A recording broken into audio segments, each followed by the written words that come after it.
ఆర్థికపరమైన సమస్యలు తలెత్తని రిజర్వేషన్లపై రాష్ట్ర ప్రభుత్వం దృష్టి సారించాలన్నారు ఎంఆర్పీఎస్ వ్యవస్థాపక అధ్యక్షుడు మందకృష్ణ మాదిగ.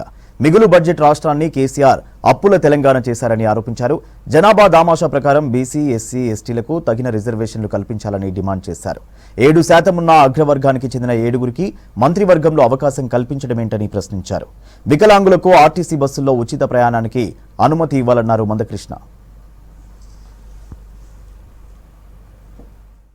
కేసీఆర్ పాలనలో ఏ అవలక్షణాలు అయితే పెరగడం వల్ల ప్రజలు జీర్ణించుకోలేకుండా కేసీఆర్ పాలనను గద్దెదించారు.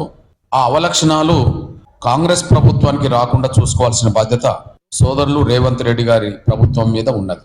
మీరు మేనిఫెస్టోలో చాప్టర్ 1లో ఇచ్చిన దాని ప్రకారమే ప్రజాస్వామిక పరిపాలన అందించాలని ముఖ్యమంత్రి సోదరులు రేవంత్ రెడ్డి గారికి గుర్తు చేస్తున్నాం.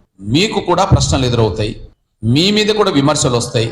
మిమ్మల్ని కూడా నిలదీసే పరిస్థితులు ఉత్పన్నమైనప్పుడు ప్రశ్నలో ఉండబడే న్యాయాన్ని గుర్తించాలి గాని ప్రశ్నించిన వాళ్ళను శత్రువుగా చూడొద్దని, వాటికి పరిష్కార మార్గం చూపెట్టే విధంగానే మీ పరిపాలన కొనసాగాలని, అదే ప్రజాస్వామిక స్ఫూర్తికి ఆధారంగా నిలబడుతుందనే విషయం కూడా గుర్తు చేస్తున్నాను నేను. మీరు సామాజిక న్యాయానికి పెద్దపీట వేయాల్సిన బాధ్యత మీ మీద ఉన్నది. మీరు తీసుకున్న మంత్రివర్గంలో ఏ ఒక్క సామాజిక వర్గానికి 2 మంత్రులు ఎందుకు లేరో, మీ సొంత సామాజిక వర్గానికి 4 ఎందుకు వచ్చారో సమాజం గ్రహిస్తున్నది, చూస్తున్నది అనే విషయం మర్చిపోదు.